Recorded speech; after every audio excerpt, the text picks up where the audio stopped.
Okay guys, so this is going to be another Star Trek Discovery video, episode 7, and it's called Unification 3.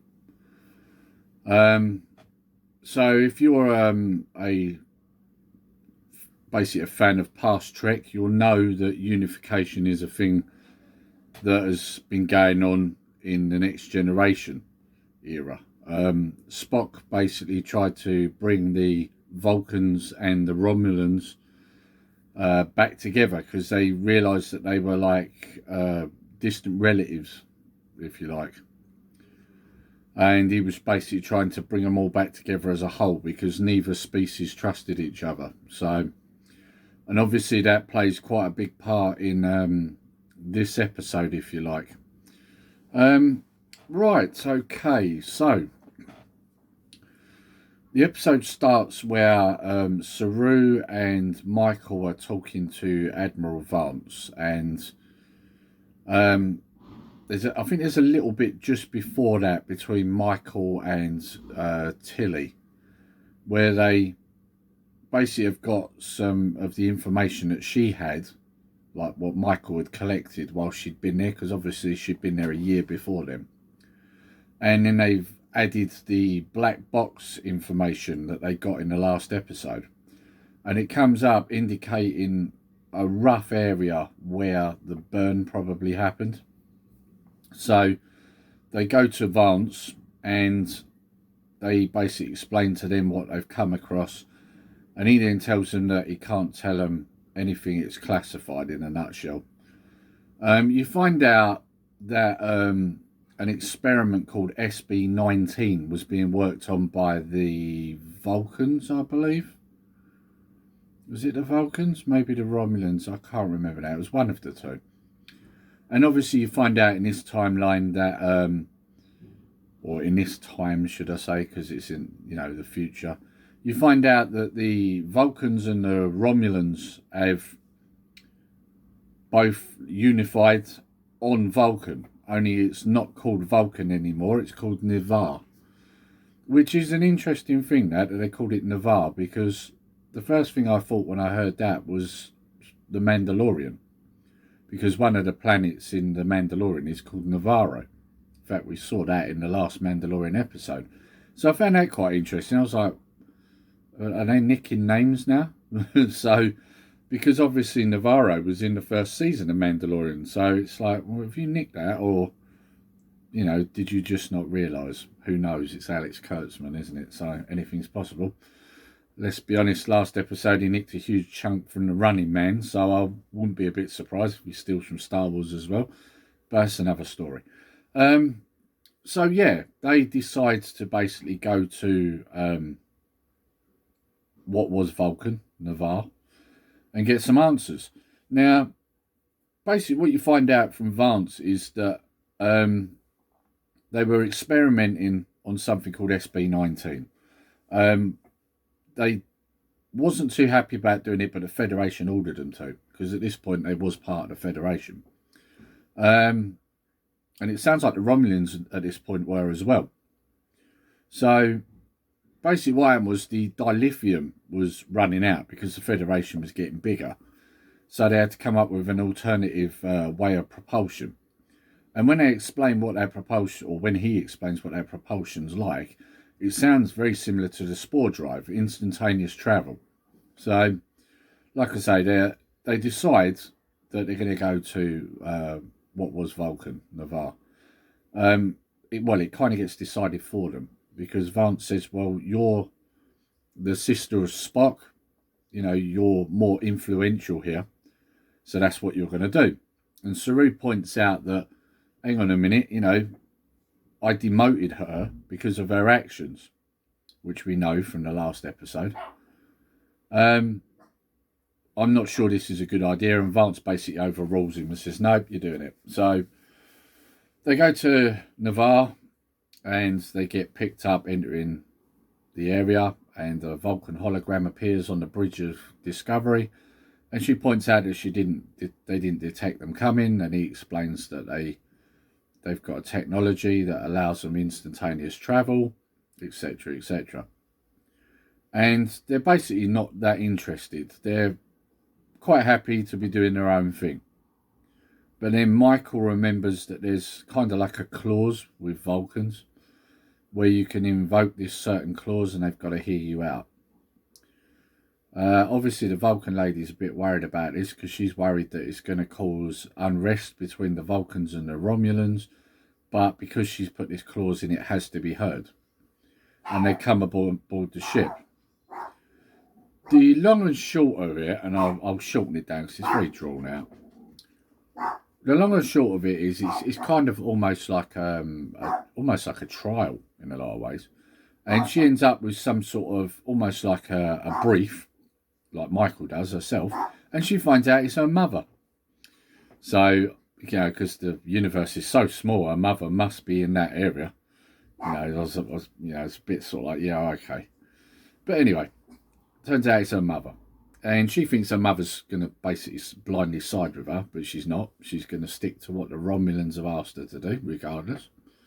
And she points out all the flaws with Michael's information, etc., etc. Basically pulls the rug out from underneath her. And in the end, Michael then comes to the conclusion that actually this isn't a good thing to do. It will cause problems on Navarre. I'll find the information on my own. So she basically decides to revoke what she invoked. So not a massive amount really happened in this episode, but one thing you did find out is that the Romulans actually wanted to stay with the Federation. The Vulcans didn't. Now that's interesting because you would have thought it'd be the other way around. I mean, the Romulans always had a distrust for the Federation and vice versa. So that's interesting. But, obviously it's also interesting that they have, unified. And there is even a part where you see a hollow recording play of Leonard Nimoy as Spock. And it's the clip out of The Next Generation in the episode Unification. So that was quite a nice little touch. But there was another thing I couldn't quite get my head around. And this is just like a kind of side note in the episode. But Saru asks Tilly to become his number one, basically, and she points out exactly what I was thinking at the time. I'm an ensign. I didn't even pass my officer's exam, etc., etc., and which is exactly what I was thinking. How can you go from an ensign to a commander? Doesn't make a lot of sense, really. But he points out that over the last couple of years she's basically educated herself through the things that have gone on with the ship, all the things that they've been involved in. So he's basically using that as the reason.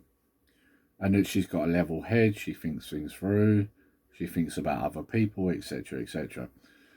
Now, the part that really made this obvious to me that this just seemed weird is the part where she speaks to Stamets and he basically says, "Follow you." That's weird. So, and it's exactly what I was thinking. So I'm thinking, like, how do you go from an ensign to a commander? It makes absolutely no sense. So, yeah, very weird. A lot of questionable things in this episode. I mean, it was all right. It was nice that it tied to The Next Generation. That was good. Because anything really that ties to the original Trek is good, providing they're not changing something. And that's where one of the problems with this episode comes, because they heavily rely on Spock to try and make Michael look more appealing, if you know what I mean. And I didn't like that. And they also tried to imply that Spock did what he did and behaved like he did because of how Michael was with him. And because she was his sister. And I didn't like that either, because I felt it took something away from Spock. These little things where they're rewriting stuff, it does bug me a bit. Spock was good because Spock was good. Leave it alone. You don't have to play with that, and don't play with it.